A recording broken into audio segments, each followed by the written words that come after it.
कैसे हैं आप सभी लोग। आप सभी का स्वागत है अपने YouTube channel learn with focus पर। हम लोग क्लास 12 की फिजिक्स पढ़ रहे थे, जिसमें हम लोगों ने वैद्युत फ्लक्स सीखा था कि क्या होता है।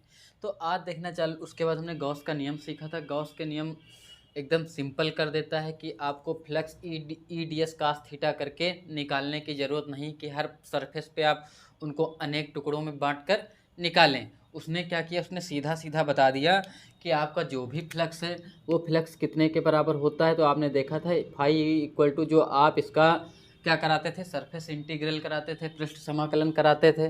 तो ये कितना होता था, ई डी एस, और ये किसके बराबर हमने देखा था, क्यू अपान एप्सिलॉन नॉट। ठीक है, अर्थात सीधी सी बात है कि अगर क्यू आवेश कहीं भी रखा हुआ है, नेट क्यू, और ये क्यू कैसा है, नेट है, कुल नेट। नेट का कहने का मतलब, मान लीजिए कोई भी एक सरफेस है, सॉरी यहाँ पे ये क्लोज है, और क्लोज हमेशा हाँ मैं कुछ चीज़ें रिपीट कर दूँ कि ये क्लोज सरफेस होगा, कैसा होगा, क्लोज होगा। और क्लोज सरफेस द्विआयामी नहीं होता है, मतलब कि केवल द्विआयामी कहने का मतलब कि ये बोर्ड कैसा है, 2D है, कि बोर्ड में नहीं बनाया जा सकता, त्रिआयामी होता है। त्रिआयामी मतलब जैसे घन हो गया, फुटबॉल हो गया, कोई भी बॉल हो गई, शंकु हो गया, वो कैसे होते हैं, त्रिआयामी होते हैं। क्या उनको हम इसमें बना सकते हैं? नहीं बना सकते हैं। उसमें 3 डायमेंशंस होती हैं, लंबाई, चौड़ाई, ऊंचाई, ऐसा करके आपने देखा था। तो ये 2D नहीं होता है, 3D होता है। और हम जो भी गॉस ने बात करी वो किसकी बात करते हैं, त्रिआयामी की बात करते हैं। ठीक है, आप किसी वृत्त की बात नहीं होगी, कैसा होगा, गोला होगा, स्पेयर होगा, वो चारों तरफ से ढका हो और वो क्लोज हो, उसके अंदर कोई चार्ज या आवेश रखा हो, तो वो आवेश क्या करेगा, अपने चारों ओर फ्लक्स बनाएगा। और कितना फ्लक्स बनाएगा, तो वो उसके पृष्ठ पे कितना फ्लक्स होता है। तो हमने देखा कि क्यू नेट उसके अंदर जितना भी है वो कितना होगा, उसको एप्सिलॉन नॉट से भाग कर दे, अर्थात क्यू अपान एप्सिलॉन नॉट सीधा सीधा बना देगा अगर वायु में स्थित है। अगर मीडियम में है तो क्यू एप्सिलॉन नॉट के हो जाएगा। तो अगर उस हिसाब से हम लोग देखते हैं तो कहने का मतलब, अगर क्यू ये है +4Q -5Q +3Q ऐसे रखा हुआ था, तो नेट 4 3 7 5 चला गया, तो नेट कितना बना, नेट चार्ज यहाँ पे कितना हो गया, तो हम कह सकते थे क्यू नेट हमारा हो जाएगा 4 3 7 से 5 जाएंगे 2Q। तो इस 2Q के कारण आवेश बनेगा, और इस आवेश के नेट आवेश जो 2Q है, इसके कारण फ्लक्स निकलेंगे। और वो फ्लक्स कैसा होगा, कितना होगा, Q net upon epsilon not के बराबर होगा। आपको ये सब करने की जरूरत नहीं। तो गॉस ने कितना आसान कर दिया, तो ये गॉस का लॉ है। तो अब हम लोग इसके बारे में सीखना चालू करते हैं कि ये कैसा है, इसकी उपपत्ति के बारे में जाने। E d S cos theta करेंगे स्केलर गुणन के बारे में, उसके बाद आगे बढ़ते हैं। तो हमने कहा कि हम एक गॉसियन सरफेस लेते हैं, और आपको पता है कोई भी गॉसियन सरफेस की बात करें तो एक काल्पनिक इमेजिनरी सरफेस है, काल्पनिक पृष्ठ है, जो हम लोग केवल एज्यूम करते हैं। ठीक है, तो मैं कह दूं कि मेरे पास एक चार्ज रखा हुआ है, क्या रखा हुआ है, एक चार्ज रखा हुआ है। मैं कह दूं एक चार्ज क्यों है, नेट चार्ज है ना ये, इसके कारण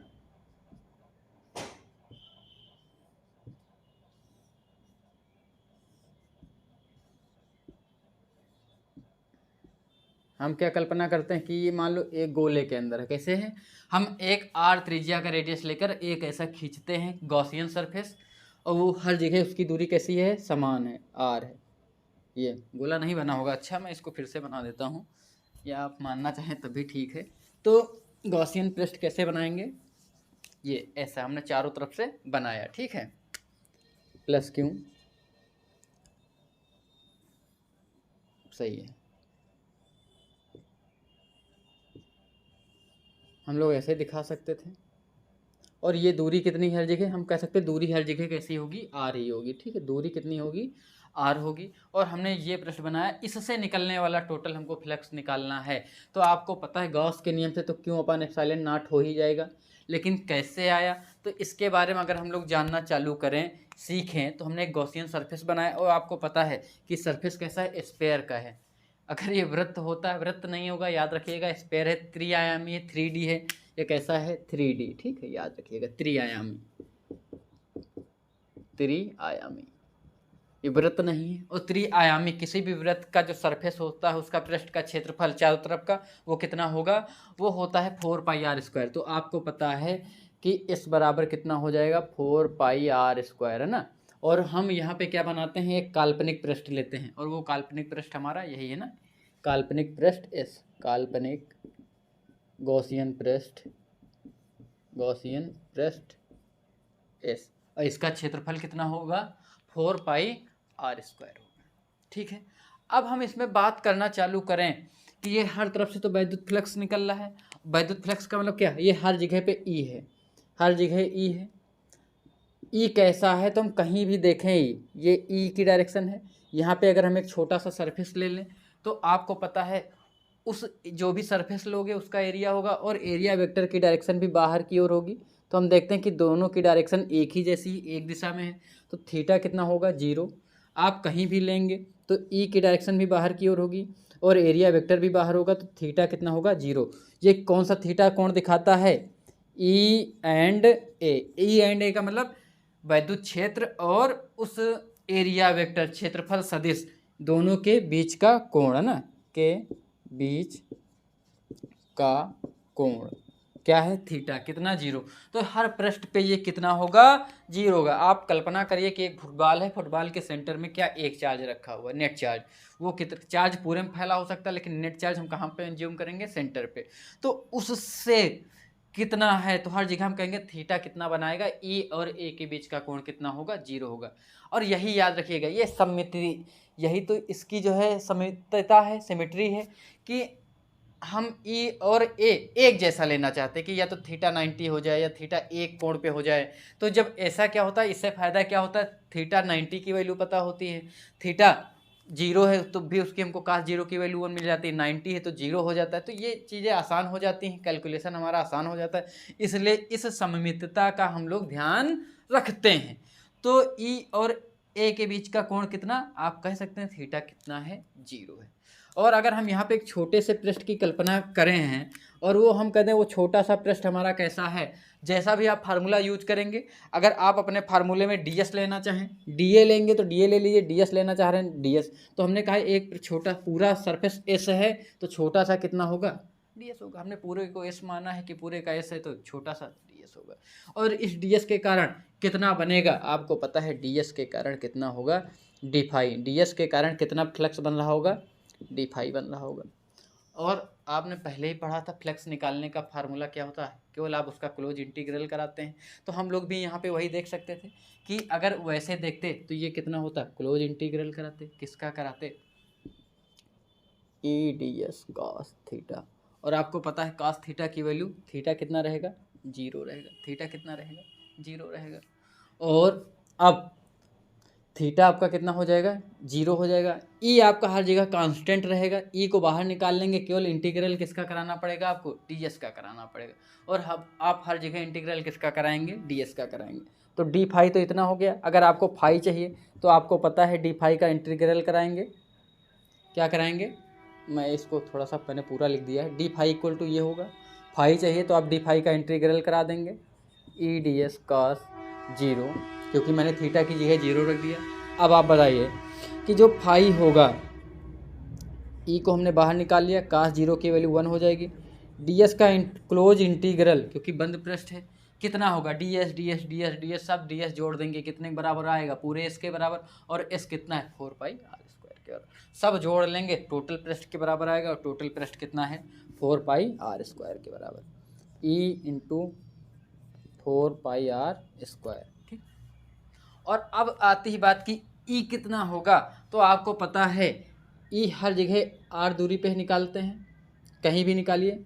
तो यहाँ पे भी अगर आर दूरी पे निकाल रहे हैं ई, तो आपको पता है यहाँ चूँकि ये इतना छोटा लिया गया है कि पॉइंट चार्ज यहाँ पे हम मानते हैं कैसा है, बिंदु आवेश है, और बिंदु आवेश के कारण डिस्टेंस दिया हो तो हम लोग ई निकाल लेते हैं। इसलिए क्योंकि ई कितना हो जाएगा, 1/4 पाई एप्सिलॉन नॉट इंटू, आपको पता जितना भी चार्ज हो उससे जितनी भी दूरी हो, दूरी के वर्ग का क्या करते हैं, दूरी का वर्ग है ना। और कैसा होता है, व्युत्क्रम में होता है ना, दूरी के वर्ग के व्युत्क्रम है ना। तो इनवर्स स्क्वायर लॉ का पालन करता है ये लोग। तो ई बराबर 1/4 pi epsilon naught into q upon r square होगा। तो हम यहाँ पे वो रख देंगे, फाई इक्वल टू हमारा कितना हो जाएगा, 1/4 pi epsilon naught into q upon r square, ये कितना होगा, 4 पाई आर स्क्वायर। ये कट जाएगा, ये कट जाएगा।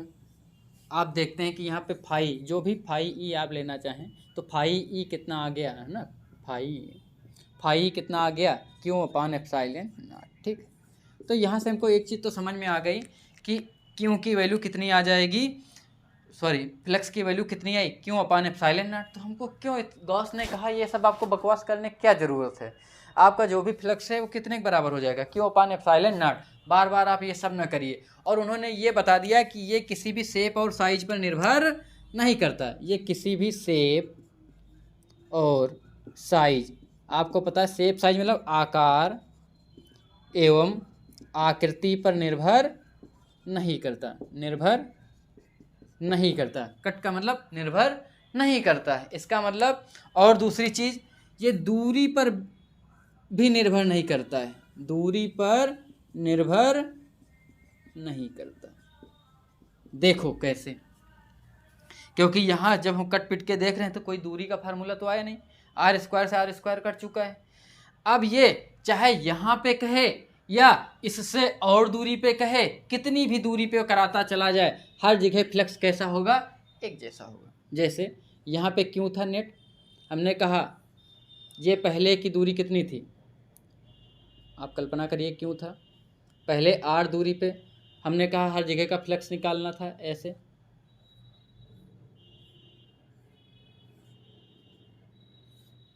ऐसे बढ़ाते चले जाएं।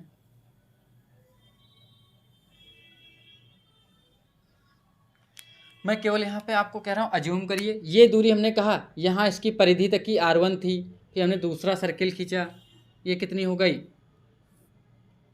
R2 हो गई,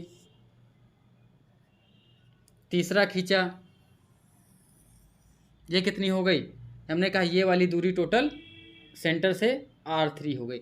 और हम क्या देखते हैं, कहीं से भी देखें बाहर वाले से अगर नेट फ्लक्स कितना निकल रहा, गिन लें टोटल कितनी वैद्युत क्षेत्र रेखाएं गुजर रही, 1 2 3 4 5 6 7 8, मैंने माना था।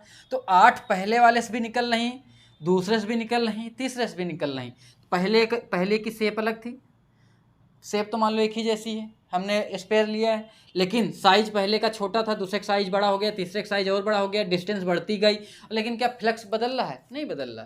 तो इसका फ्लक्स इस पर डिपेंड ही नहीं कर रहा है। फिर अगर हम ये ना लेते, कोई डब्बा ले लेते, हम कहते ये हम सिलेंड्रिकल लेते, बेलन लेते, इसके अंदर चार्ज रखा होता, अब बताओ सेंटर पे होता तो जितनी क्षेत्र रेखाएं पहले इतने में निकलेंगी, उतने में जितनी इतने में निकल रही थी सेम उतनी तो इसमें से भी निकलेंगी। और इसको और बड़ा कोई रख लेते, बड़ा सिलेंडर रखते, उससे भी उतना ही फ्लक्स निकलता। तो हम क्या देख रहे हैं, फ्लक्स शेप साइज और किस पे, डिस्टेंस पे डिपेंड नहीं कर रहा है। तो ये क्या होता है, कट पिट के आखिर में नेट में कितना आएगा, क्यों अपान एप्सिलॉन नॉट के बराबर आ जाएगा फ्लक्स। ठीक है, और फाई ई आपने पहले से पढ़ लिया था, वो कितना होता था, आपने एक फार्मूला और पढ़ा है फाई ई का, क्लोज इंटीग्रल ई डी एस, है ना। तो इन दोनों को बैलेंस करके साथ में वो लोग वहाँ पे लिख देते हैं। तो ये आपको एकदम समझ में आना चाहिए कि अच्छा ऐसा कारण क्या हुआ, क्योंकि अच्छा एक बात और है कि आपने पढ़ा था कि जो वैद्युत क्षेत्र की तीव्रता है पॉइंट चार्ज के कारण, वो किसके नियम का पालन करती है, इनवर्स स्क्वायर लॉ, दूरी के वर्ग के व्युत्क्रम के नियम का पालन करती है। क्योंकि देखते हैं आप 1/r² अपान में है, अगर ये यहाँ पे r³ होता तो क्या ये कटता, नहीं कटता, एक r नीचे आया होता, तब हो सकता है डिस्टेंस पे डिपेंड करता, लेकिन ये इनवर्स स्क्वायर लॉ पे डिपेंड करता है, इसलिए हमारा काम हो जाता है। ठीक है, और ये r कैंसिल हो चुका होता है। इसी को गॉस ने क्या किया, अपना एक लॉ बना दिया और चीज़ें आसान हो गई कि हमको कितना भी बड़ा हो कितना छोटा हो फ्लक्स तो एक ही जैसा होगा। हम एकदम पास में लाएंगे, हाँ एक चीज़ हो जाती है कि आप जितना दूर जाते जाते हैं तो आप देखते हैं कि जो इलेक्ट्रिक फील्ड है वो एकदम कम होता जाता है, लेकिन जितने पास में आएंगे देखेंगे नंबर ऑफ लाइंस पास पास में है, दूर होते गए number of lines electric field की वैद्युत क्षेत्र रेखाएं दूर होती चली गई। तो यहाँ पे वैद्युत क्षेत्र दुर्बल होगा और पास में वैद्युत क्षेत्र प्रबल होगा। लेकिन जब हम पूरे पृष्ठ की कल्पना करेंगे तो हमको पता चलेगा नंबर ऑफ फ्लक्स, टोटल जितना भी फ्लक्स गुजर रहा है वो सेम है, हर जगह पे सेम होगा। ये फायदा होता है। तो इससे बहुत सारे फ़ायदा मिलेंगे आपको कि कैसा भी शेप दे दिया जाए, इसके अंदर रख दिया जाएगा, तब भी आप कहेंगे कि नेट फ्लक्स कितना, आप सीधा बता देंगे क्यों अपान एप्सिलॉन नॉट है। एक मैं दूसरा कल्पना कर दूं कि ये मान लीजिए ये एक स्पेयर ही है, यही स्पेयर जो मैंने बनाया है, इसके सेंटर में रखा हुआ, उससे कितना निकल रहा है, आप कहेंगे क्यू चार्ज रखा हुआ तो क्यों अपान एप्सिलॉन नॉट। मैं कह दूं अगर 2 क्यू चार्ज रखा हुआ है तो 2 Q upon epsilon not, 4 Q रखा हुआ तो 4 Q upon epsilon not, Q5 रखा हुआ है तो Q5 अपान एप्सिलॉन नॉट, कितना भी रखा हुआ है केवल उसको डिवाइड कराना है किससे, एप्सिलॉन नॉट से। और हमको वो फ्लक्स, नंबर ऑफ फ्लक्स कि कितना वैद्युत फ्लक्स गुजर रहा है ये हमको पता चल जाएगा। तो ये आसानी होती है और बहुत आसान हो जाता है, चीज़ें एकदम बहुत सही हैं। आप लोग एकदम तैयारी करते रहिए, ठीक है। तो मुझे लगता है कि उपपत्ति में आपको कोई कन्फ्यूजन नहीं होना चाहिए। अगर कोई भी कन्फ्यूजन होता है तो आप लोग कमेंट बॉक्स में ज़रूर पूछिए, आपकी समस्या का समाधान किया जाएगा। तो मैंने एक चीज़ याद करा दिया आपको, सिलेंडर हो, घनाभ हो, कुछ भी हो, किसी भी प्रकार का स्पेयर हो, मतलब गोला हो, ये जितनी भी आकृति हैं इन सब पे क्या होगा, सीधा क्यू अपान एप्सिलॉन नॉट होगा। चीज़ें बहुत आसान हो जाती हैं। अब इसके बाद हम लोग कुछ चीज़ें और सीखेंगे कि कैसे कैसे इसका उपयोग करेंगे हम गॉसियन सरफेस का, और कुछ सममितता, सिमेट्री की चीज़ें ध्यान रखना होगा कैसे। तो इन सब चीज़ों को अगली क्लास में डिस्कस करेंगे। चलिए आज की क्लास को हम लोग यहीं समाप्त करते हैं। आप सभी के उज्जवल भविष्य की शुभकामनाओं के साथ शुभ रात्रि।